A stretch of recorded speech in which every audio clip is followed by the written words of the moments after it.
ভান্ডারটা দেয়, তাইলে আমরা লক্ষ্মী ভান্ডারটা রাখতে পারবো। আর লক্ষ্মী ভান্ডার কোনটা বলা যায়? যদি আপনাদেরকে রোজগার দিবে, রোজগার হলে কি হয় যে আপনাদের কাছে 10,000 টাকা তো আসবে, 15,000 তো আসবে। 1500 টাকা কি লক্ষ্মী ভান্ডার হয়? নাই হয়। একবার যদি তোমরা দুবার পুরুলিয়া যাবে, শাখা চুড়ি কিনে আসবে, শাখাটার দাম 500-600 টাকা লেনো, তো লক্ষ্মী ভান্ডারে 1500 টাকার 500 টাকা গেল, 500 টাকার চুড়ি 1000 টাকা গেল, মাসে 500 টাকা আসা যাওয়া 500 টাকা খতম। তো কোথায় তোমার ভান্ডার হইল? নাই হচ্ছে ভান্ডার। ওই জন্য বলবে আমরাকে রোজগার দরকার। আর সেই রোজগারের জন্য এই যে জঙ্গলমহল এলাকাটা আছে, জঙ্গলমহল এরিয়াটা আছে, সেই এরিয়ার লোককে শিক্ষালে বঞ্চিত রাখা হয়েছে। তাইলে মুখটা চুপ করে বন্ধ করে থাকো। আর কেউ তোমরা সরস্বতী ভান্ডারের বাদ করো নাই, গল্প করো নাই। সেই জন্য মাই কাকি জেঠিরা, বিশেষ করে কে বলে, মাই কাকি জেঠিরা বলেন না, যা বাবু কাম করতে যা রে, ঘরে পয়সা দরকার, যা বেটা কামাই আনবি যা রে। ওর বহুটাই কি বলবে, এগো যাও গো পয়সা কামাই আনবে, না তো আমি চুরি শাখা কিসে লিব, বলেন না। তো সেই জন্য যত মাই কাকি জেঠি বৌদিরাকে লক্ষ্মী ভান্ডার দিচ্ছে, তাইলে তোমরা চুপ থাকো। আর তোমাদের স্বামীরাকে বেরোজগার করে রাখছে, আর তোমাদের ছেলেকে অশিক্ষিত করে রাখা হচ্ছে। এখন দেখবে ভোট আসছে, ভোট আসছে, এখন অনেক রকম নেতা এখানে আসবেন তোমাদের কাছে, আপনাদের কাছে আসবেন, আপনার পা পড়বেন যে এইবারে আমরাকে ভোট দিয়ে জিতাই দেখাও, আমি এই করবো কাজ, ওই করবো কাজ। তো আপনারা বলবেন, সিধা একটা সওয়াল করবেন যে কেন্দ্র সরকার আছে, ও কে বটে? বিজেপি পার্টি বটে না বিজেপি? তো তুই কি করলি এখন? এতদিনে ঘুমাইছিলি, নিদ্রায় ছিলি কি? আর এইখানে যে আছে তোমাদের রাজ্য সরকার, ও তো গঠবন্ধন কি ছাপ বটে গো? যে দিদি আছেন না, দিদি যে টিএমসিটা, ও যদি আছে বলবে আমরা এই কাজ করবো, ওই কাজ করবো, তো সিধা বলবে 15 বছর তো রাজ করলে, আপনারা আমাদের জঙ্গল মহলের জন্য কি করলে সেইটা বাতাও। আপনারা কি করবেন ওটা আমরাকে জানবার নাই কে? এই 15 বছরের জন কাজটা করলে সেইটা আপনারা বাতাও আমরাকে। সেই 15 বছরের কাজটা জন দিনে আপনারা হিসাব নিবেন, ওদের কাছে কোনো হিসাব নাই কে। যা কিছু ডেভেলপ হয়েছে সেই কলকাতায় হয়েছে ডেভেলপ, কিন্তু আপনাদের এখানে কোথায় গো? আপনাদের এখানে কই কিছু ডেভেলপ আছে? ঘর ঘর যাও বেরোজগারি মিলবে, ঘর ঘর যাও শিক্ষালে বঞ্চিত মিলবে। কেউ যদি টুকু অধিক পয়সা কামাচ্ছে, তোমার ছেলেকে পড়াতে দিনটা চলে যাচ্ছে, সেই ম্যাট্রিক তো পড়াবার পরে, 10वीं পড়াবার পরে আর কিছু পয়সা বাঁচছে নাই। বাঁচছে পয়সা? বাঁচছে কি গো? তো ফির ম্যাট্রিকের পরে আগে দিকে কি পড়াবে আপনারা? পড়াতে পারবে? পড়াশোনা করাতে পারবে আপনাদের বাচ্চারাকে? নাই পারবে। তো পড়াশোনা যখন করাতে নাই পারবে, তো আগে দিকে আপনাদের পরিবার বাড়বে কেমনে? পরিবার বাড়বে? আগে বাড়তে পারবে? সেই নেতার বেটাই নেতা বনছে, আর অমির লোকেই অমির বনছে। তোমরাকে কেমন হচ্ছে যে কি নাই তোমরা ভোটটা দেও, যখন ভোট আসবে, ভোটের মহত্ব বটে, কেউ জবরদস্তি আপনাদের ভোট নিতে পারে না, কেউ আপনাদের ভোটকে জবরদস্তি মানতে পারে না। সংবিধানে একটা অধিকার দিয়েছে যে আমরা যদি চাইবো, আম জনতায় যদি চাইবে, জন দিদি মাইকটা নিয়ে বলেন যে লক্ষ্মী ভান্ডার, লক্ষ্মী ভান্ডার, সেই লক্ষ্মী ভান্ডারে প্রত্যেক ঘরে লক্ষ্মী আছে, সেই লক্ষ্মী লোকে তোমাদের এই যে ভোট আছে, সেই ভোটটাকে লক্ষ্মী রেখে উলিয়ে করে আপনারাকে ঠগে ঠগে বলছে লক্ষ্মী ভান্ডার আমি দিচ্ছি। প্রত্যেক ঘরের মেয়ে ছেলে তো লক্ষ্মী বটেন, সরি ছেলা নয়, প্রত্যেক ঘরের মেয়ে আর প্রত্যেক ঘরের যত বউ বেটি আছে, প্রত্যেক লোক তো লক্ষ্মী বটে গো। মেয়ে মানে লক্ষ্মী কি বলা হয়? কারো যদি মেয়ে জন্ম হয়, তো আমাদের ঘরে লক্ষ্মী ঢুকেছে, আমাদের ঘরে লক্ষ্মী এসেছে, বলেন না? তো ফির আপনাদের ঘরে তো লক্ষ্মী আছে, আর কোন লক্ষ্মী ভান্ডারটা দরকার আপনারাকে? আপনারা বলবে আমরাকে সরস্বতী ভান্ডার দেন, আমাদের লক্ষ্মী ভান্ডার আপনি আপ আমাদের কাছে আসবে। যোনখানে শিখছে সেইখানে লক্ষ্মী আপনি আপ আসে। তো এই জিনিসগুলা মনে রাখবে আপনারা। আর এইখানে যে এখন যে চুনাव পৌঁছেছে, এই চুনাव এটা বিশেষ ধ্যান দিবে। আমরা এটা নয় বলি যে আপনারা জবরদস্তি এটা জেল ক্যাম্পে ভোট দাও, কিন্তু আপনারাকে একটা কথা আমরা বলছি, একবার ঘর যে জরুর সোচবে যে 15 বছর যে দিদি রাজ করলো, এই টিএমসি যে 15 বছর রাজ করেছে, এই 15 বছরে আপনাদের কি ডেভেলপ হয়েছে? আর একটা চিজ মনে ভাববে যে বিজেপি পার্টি আছে যে কেন্দ্রীয় সরকারে আছে, ও তো কন্টিনিউ 2014 সরকার বনে আছে, তো আপনাদের এই জঙ্গল মহলের জন্য কি কাজ করেছে? এটা একবার মনে জরুর রাখবে কি আপনাদের জঙ্গল মহলেও কি কাজ করেছে। আর এখন যদি আসে ও বলবে যে আমি একবার জিতলে আমি এই কাজ করব, আমি ওই কাজ করব, ফানলা ঢেকনা যদি করবে, তো সিধা বলবে কিছু এখানে ফানলা ঢেকনা করতে হবে না আপনাকে। আপনারা যে 2014 যে এখানে কেন্দ্র সরকারে আপনারা আছেন, রাজ করছেন, যে এই 2014 এইখানে 2026 তক আপনারা কি করেছেন আমাদের এই জঙ্গল মহলের জন্য, আমরা ওটার হিসাব দরকার। আর যদি টিএমসি বলবে যে এবারে জিতলে আমি করব, তো আপনারা বলবে টিএমসির তো গঠবন্ধন সরকার 15 বছর আছে, 15 বছরে আপনারা কি করেছেন?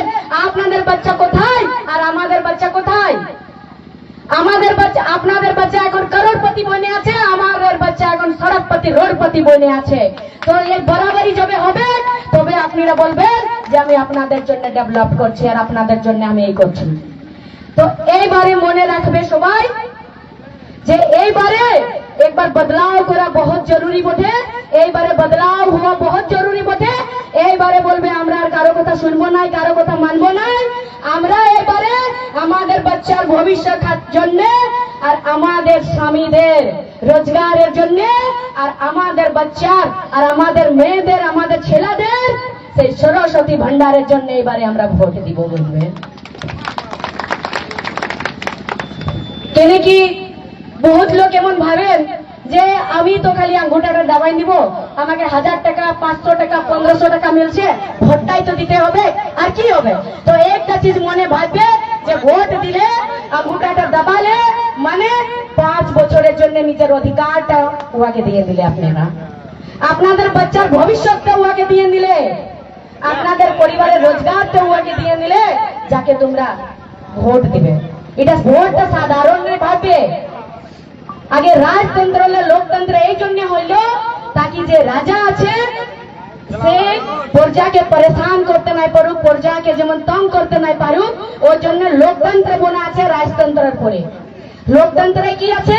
যদি আপনাদের নেতা, আপনাদের বিধায়ক, আপনাদের মন্ত্রী, আপনাদের মুখ্যমন্ত্রী যদি আপনাদের কথা নাই শুনছে, যদি আপনাদের সমস্যাকে নাই শুনছে, তো আপনাদের কাছে এতগুলো অধিকার আছে কি আপনারা পুনঃ একবার 5 বছরের পরে ভোট দিয়ে ওকে সেই জমিনে ধারাম করে গিরে দেবেন। তো এইটা আপনাদের কাছে অধিকার আছে। তো এই অধিকারটা আপনারা সমঝিবেন, এই অধিকারটা আপনারা বুঝবেন, এই পাওয়ারটা এই শক্তিটা আপনারা বুঝবেন, তাইলে আপনাদের এখানে বদলাव হবে, এখানে রোজগার মিলবে, শিক্ষা মিলবে। এ দাদারা একটু বসো না, আগে দিয়ে একটু বসো। মিডিয়া বন্ধুদের আপনারা আগের থেকে জায়গাটা ছাড়িয়ে দেন। আপনারা মোবাইল পার্টি যতজন আছেন আপনারা বসে নিয়ে মোবাইলটা একদম ক্যামেরা করুন।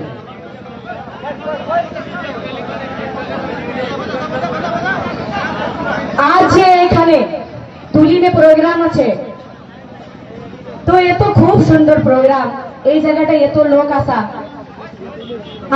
আমাকে তো এমন লাগছে যে কি এরা সব আমাদের পার্টির কার্যকর্তা বটি, আমরা সব বটি না কেউ, আমরা সবাই মেসে যদি এখানে আমরা যত লোক আছি সবাই মেসে যদি 10-10টা আমরা ভোট দিয়া করতে পারি গো, তাহলে তো আমরা এমনি আমরা জিতে গেলি। জিতবো কি নাই? 10-10টা তো সবাই পারবে। আপনাদের তো কুটুম বন্ধু আছেন না কুটুম বন্ধু? তো 10-10টা তো দিয়া করতে পারবো যদি আমরা এক লোকে প্রত্যেক লোকে 10-10টা পারবো। আর একটা কথা আমি বলছি, এখানে মহিলার সংখ্যাটা অনেক কম আছে, আমি তো এটা দাদারাকে দোষ দিব, কেন কি আপনারা যে বাইকে আসো, তো একটা চিজ মনে ভাববে যে আমি বাইকে যাচ্ছি, আমার পেছন দিকে চাहे মা হোক, চাहे বউ হোক, চাहे বহিন হোক, চাहे বিটি হোক, বাইকে আমি বসাই লিখবো। কেন কি যত মেয়েরা এখানে আসবে, যত মাই ঠাকিরা এখানে আসবে, তবে ডেভেলপ হবে। ওরা শুনবেন, ওরা শিখবেন, ওরা সমঝিবেন, তবে ডেভেলপ হবে। কেন কি মহিলা যদি আগে বাড়বে তবে ডেভেলপ হবে। তবে তো আজকে দিদি কি বলে আমি লক্ষ্মী ভান্ডার, কি জানে? ও জানে যে আমি যদি মহিলা রেখে আমার দিকে খিঁচবো আমি যদি মহিলা রেখে আমার দিকে করবো তবে তো আমি দিচ্ছি, ও জানে। তো সেই জন্য এক মনে ভাববে। আরেকটা চিজ বলছি আমি, যে বলেন না জিমেল से ज्यादा फर्स्ट फीमेल है, মানে বুঝলে কি গো? বুঝলে না বুঝলে? জিমেল মানে জানো না? সেই যে আমরা কি কোনো জিমেল করবার থাকলে আমরা যখন কম্পিউটার দোকানকে যাই কোনে আমরাকে বলে সেইটাই জিমেল করে দিবে, ইয়া ফির জিমেল আইডিটা মাগে যে, তো জিমেল আইডিতে কি হয় তুরন্ত একটা কোনো মেসেজ যদি ফরওয়ার্ড করবার থাকবে, কোথাও দিবার থাকবে, তো টাইপ করে সেন্ড করলে তুরন্ত সেন্ড হয়ে যায়, সেভ থাকে। তো সেই রকম কি বলেন জিমেল से भी ज्यादा ফার্স্ট ফিমেল है, মানে কি হচ্ছে যে মহিলাদের কানে যদি কোনো গেল তো তুরন্ত বার্তা ফাইলিব, মানে এই চিজটা লোক শুনো তালি বাজাও না, একটা চিজ শুনো, তার মানে কি বলেন ওটা গলত দেখা খুঁজেন, লেকিন এই চিজটা একবার মনে ভাববে যে হ্যাঁ আমরা জিমেলে বেশি ফার্স্ট ভোটিং ফিমেল, কেমন হিসাবে এইবারে ভোটটাই আমরা দেখাবো যে জিমেলে বেশি ফার্স্ট আমরা ফিমেল। কেন কি এইখানে আজকে যত মহিলা আছো, যত কাকি জেঠি দিদি বৌদিরা আছো, সবাই ঘর যায়, বাপের বাড়িকে ফোন করবে, ননদকে ফোন করবে, দিদিকে ফোন করবে যে এইবারে গো একটা যে নতুন পার্টি আছে, সেই যে ঝাড়খণ্ডের জয়রাম দাদা সেই বিধানসভার ভিতরে যে সরকারের হুড়কা জাম করে রাখেছে, সেই জয়রাম দাদার পার্টি এই বছরে আমাদের পশ্চিম বাংলায় আমাদের এই জঙ্গল মহলে চুনাव লড়তে যাচ্ছে। তো আমাদেরও সেই জয়রাম দাদার রকম বিধায়ক দরকার, আর আমাদেরও সেই দিদির হুড়কা জাম করে রাখবে আমাদের যে বিধায়ক হবে, সেই রকম বলবে। আর বলিয়ে এইবারে যেমন একটু বটনকে দাববে যে মেশিনটা খারাপ হয়ে যায় আর दूसरा মেশিন আনতে হোক, আর এইবারে যেমন যে হুড়কা জাম করে যেমন তোমাদেরও বিধানসভা রাখা যায়। তো আর বেশি কোনো না বলবো, অনেক বক্তা আছেন আর সময়টাও সন্ধ্যা হতে যাচ্ছে, আর তারপরে যে মৌসুমটা একটু খারাপ হচ্ছে, বিচে বিচে বর্ষা হচ্ছে, তো বেশি ভিজাটা এটা তো নতুন জল বটে, আর বেশি ভিজাটা ঠিক নাই, কেন কি জোর জোরে আসলে তখন তোমরা কেউ ভোট দিতে যেতে পারবে না। আর তারপরে ভোটের আগে যে গা ঘুরিয়ে প্রচার করতে হবে, লোককে বুঝাতে হবে, সহি জানকারি দিতে হবে, সেই জানকারি নিয়ে তো আমরা কেউ দিতে পারবো না, কেন কি শরীর খারাপ হলে কেমন দিব জানকারি। তো আমি আপনাদেরকে একটা দায়িত্ব দিচ্ছি যে আমরা সবাই এক পথে, আমরা সবাই এক ভাবে জায়গা জায়গা যায় লোককে হকিকত চিজটা সহি চিজটার জানকারি দিবে, করবে না গো কাকি জেঠিরা, সহি জানকারি দিবে না। আওয়াজে নিয়ে এসছে এই চুপে না থাকো গো, চুপে থাকে আছে কলকাতা দিকে ঢুকে আসছে না এখানে থেকে, ওই জন্য চুপে থাকবে না, বলতে শিখো যে জায়গা জায়গা যাইয়া লোককে সহি চিজটা বাতাবার আছে, আর যে ভ্রমিত করে রাখা আছে গলত চিজকে বাতায় সেই সহি চিজের জানকারি দিবার আছে। আর এই কাজটা আমরা কি সবাইকে করতে হবে, কেউ নেই ভাববে যে আমি খালি একটা ভোটার বটি আমি ভোট দিব, নাই, আপনার কাছে একটু ক্ষমতা আছে যে আপনি 15টা লোককে যে সমঝাতে পারবে, আপনার সবার কাছে এত ক্ষমতা আছে যে আপনি যে 15টা লোককে সমঝাতে পারবে যে কি সহি কি গলত। তো এত বলে আমার বক্তব্য আমি এখানে বিরাম দিচ্ছি। যদি কোনো আমার ভুল চুক হয়েছে তো আপনাদের এই বইন বটি বেটি বটি মাফ করে নেবে, আমাকে ক্ষমা করে দিবে। আর সবাইকে বহুত বহুত ধন্যবাদ, সবার আমরা বহুত আভার প্রকট করছি আমি কি আপনারা আপনাদের এত কিমতি সময় দিয়ে এইখানে আসেছেন আর আমার দু শব্দ বক্তব্যটাকে শুনলেন ধ্যান দিয়া। তো সবাইকে পুনঃ একবার বহুত বহুত ধন্যবাদ, জোহার।